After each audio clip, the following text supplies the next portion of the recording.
ಪ್ರಧಾನಿ ನರೇಂದ್ರ ಮೋದಿ ನೇತೃತ್ವದ ಎನ್ಡಿಎ ಸರ್ಕಾರದ ಕೃಷಿ ನೀತಿಯಿಂದಾಗಿ ದೇಶದಲ್ಲಿ ಕಳೆದ 10 ವರ್ಷಗಳಲ್ಲಿ ದಾಖಲೆ ಆಹಾರ ಧಾನ್ಯ ಉತ್ಪಾದನೆಯಾಗಿದೆ ಎಂದು ಕೃಷಿ ಮತ್ತು ರೈತ ಕಲ್ಯಾಣ ಸಚಿವ ಶಿವರಾಜ್ ಸಿಂಗ್ ಚೌಹಾಣ್ ಲೋಕಸಭೆಗೆ ತಿಳಿಸಿದ್ದಾರೆ.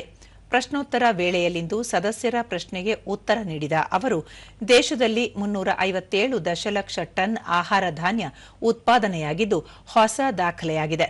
15 ಕೋಟಿ ಟನ್ ಭತ್ತ ಉತ್ಪಾದನೆಯೊಂದಿಗೆ ಭಾರತ ಈ ವಲಯದಲ್ಲಿ ಚೈನಾವನ್ನು ಹಿಂದಿಕ್ಕಿ ಜಾಗತಿಕ ಅಗ್ರಸ್ಥಾನಕ್ಕೆ ಏರಿದೆ ಎಂದರು.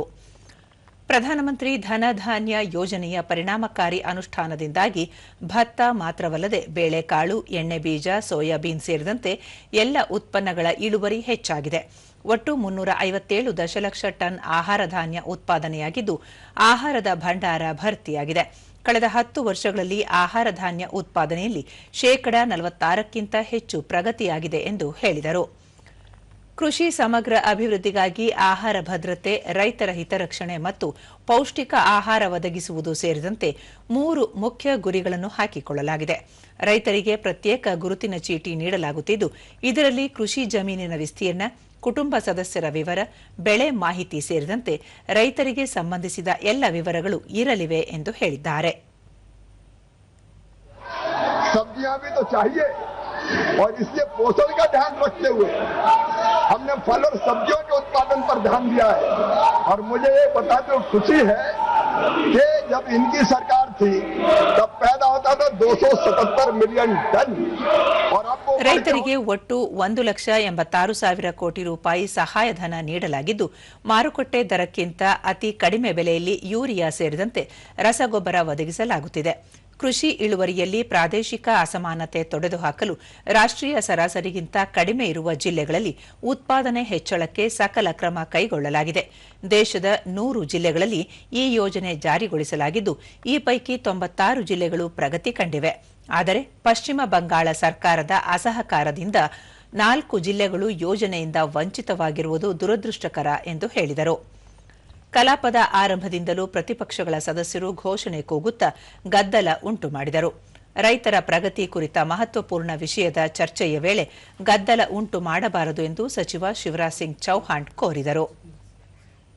6 मिलियन टन किया, तिलहन का भी सुन लो, अगर हिम्मत हो तो सुन लो। 27.51 मिलियन टन से बढ़ा के 42.99 मिलियन टन उत्पादन हो गया है सभापति महोदय। और क्षेत्रफल भी 291 लाख हेक्टेयर से बढ़ के 304.40 लाख हेक्टेयर हो गया है। दूध का उत्पादन भी हमारे विद्वान मंत्रियां बैठे ललन सिंह जी को मैं बधाई देता हूं। दूध का उत्पादन 20 मिलियन टन से बढ़कर जब उनकी सरकार थी 229 मिलियन टन हो गया है। बधाई ललन सिंह जी आपको और आपके मंत्रालय को। और नीली क्रांति में भी अगर देखें, ब्लू रिवोल्यूशन, उसमें भी जो उत्पादन था मछली का 2.4 से बढ़ के 19.5 मिलियन टन हो गया। मैं माननीय सदस्य निशिकांत जी के माध्यम से ये कहना चाहता हूं माननीय सभापति महोदय कि लगातार भारत प्रगति कर रहा है, विकास कर रहा है। हमने अपने अन्न के भंडार तो भरे, लेकिन प्रधानमंत्री जी कहते हैं भारत विश्व बंधु है और इसलिए दुनिया का फूड बास्केट भारत को हम बना के रहेंगे। दुनिया की जरूरतें भारत पूरी करेगा, क्योंकि हम वसुधैव कुटुंबकम में विश्वास रखते हैं। इस काम के लिए 25 और 26 में देने का काम किया गया है। फिर दूसरे साल हमने फिर इस साल 63.42 करोड़ रुपया देने का अभी तक काम किया 25-26 में। और अभी लगातार वहां इस पर काम हो रहा है। तो झारखंड के किसानों की भी पूरी चिंता की जा रही है, तिलहन के उत्पादन के लिए भी और बाकी उत्पादनों के लिए। ಪೀಠಾಸೀನ ಅಧಿಕಾರಿ ಸಂಧ್ಯಾ ರಾಯ್ ಅತ್ಯಂತ ಪ್ರಮುಖ ವಿಷಯದ ಮೇಲಿನ ಚರ್ಚೆಯ ವೇಳೆ ಕಲಾಪಕ್ಕೆ ಅಡ್ಡಿ ಉಂಟು ಮಾಡುವುದು ಸರಿಯಲ್ಲ, ಚರ್ಚೆಗೆ ಅವಕಾಶ ನೀಡಬೇಕು ಎಂದು ಹಲವು ಬಾರಿ ವಿನಂತಿಸಿದರು. ಆಗಲೂ ಗದ್ದಲ ಮುಂದುವರೆದಾಗ ಸದನವನ್ನು ಮಧ್ಯಾಹ್ನ 12 ಗಂಟೆಗೆ ಮುಂದೂಡಿದರು. यह आचरण आपका उचित नहीं है।